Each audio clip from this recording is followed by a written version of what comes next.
Hi, I'm Ed. I'm Ashley. We're in Los Angeles. And we're attending Microsoft's Professional Developers Conference, and you're watching Ed and Ashley's 5-Minute Show.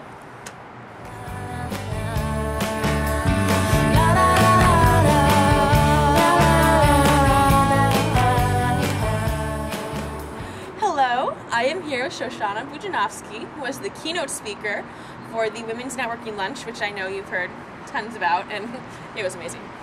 So, Shoshanna, you're with Microsoft. I am with Microsoft. What do you do?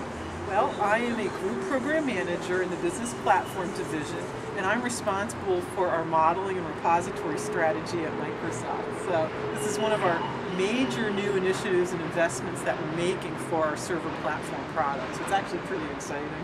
Holy cow. You're really important. Oh gee, I don't think so, but you know, I work hard. So during your keynote, you mentioned you had this idea and an analogy to one of your hobbies and software that just really resonated with me. So could you talk a little bit about that? Okay, I'd be happy to. So one of the things I was trying to share in my keynote is why I cared so much about this discipline and how I got involved. And you know, we all have our own motivation for deciding why it is that we want to be computer scientists and software engineers. And mine was really because I enjoy creation. And you know, it was interesting because last night when I was actually thinking through, well, what does knitting have to do with software development? Knitting's my hobby. I've been knitting since I was 7 years old. And it just seems just so different. And you know, I just really couldn't figure out, because I always say, hey, I'm a knitter, etc., and I love knitting, by the way. I love knitting, which is one of my creations. And I like creating my own patterns, and I like playing with yarn. I'm like, what has this got to do with software? I finally figured it out.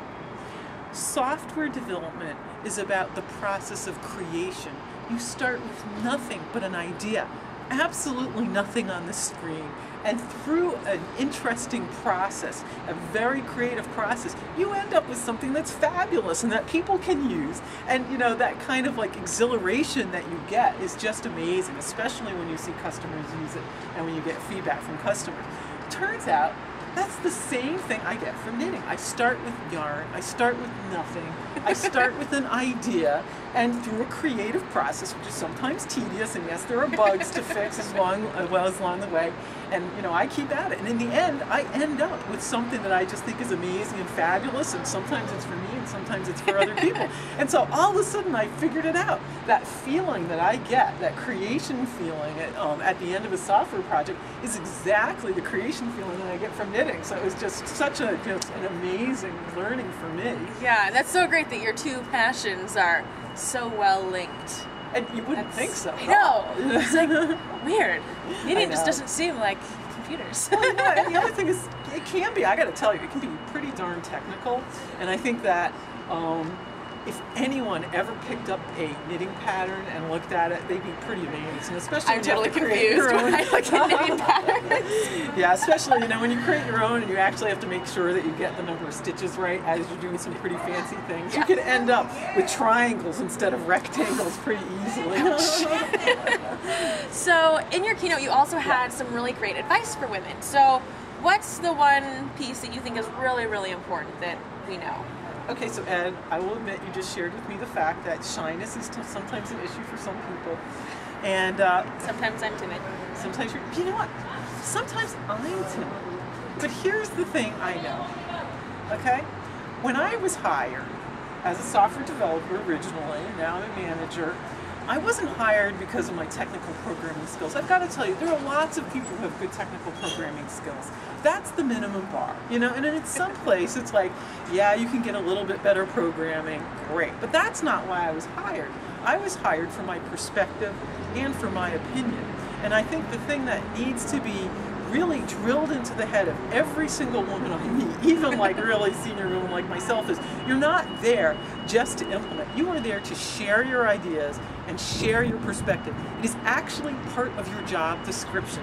if you think of it that way, it's not something that you can just say, oh, optionally, you know, if I feel like I've got a point to make, I'm going to stand up and make the point. No, that is not the point.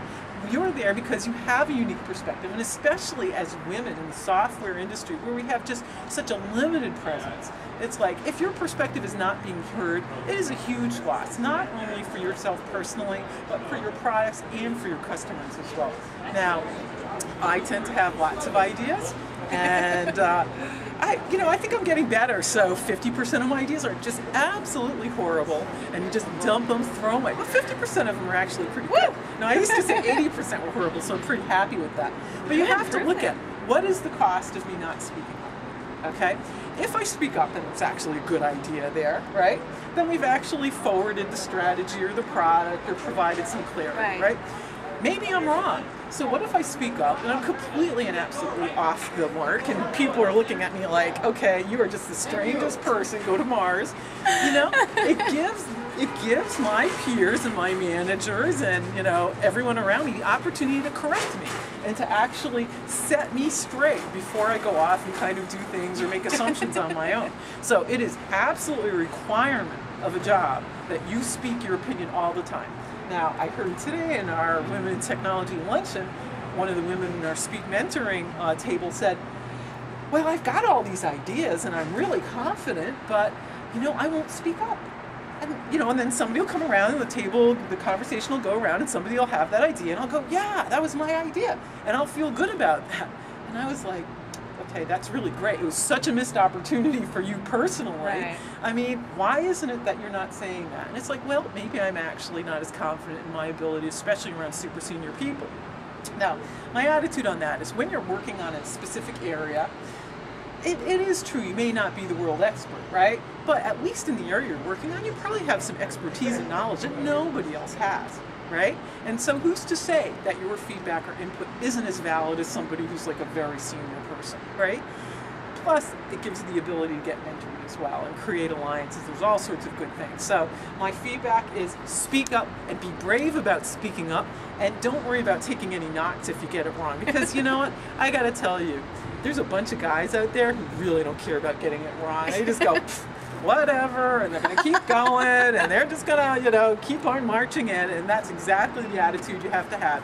If you're shy, it's going to be painful. Just practice, practice, practice, but it's absolutely a requirement of your job. Awesome. That is really, really good advice, and I know I'm going to take it to heart. Excellent. So thank you so much for spending time with us. Well, you're welcome. This was really fun, and anytime I can help, let me know. Oh, wonderful. Okay. And thank you for watching this episode of Ed and Ashley's 5-Minute Show.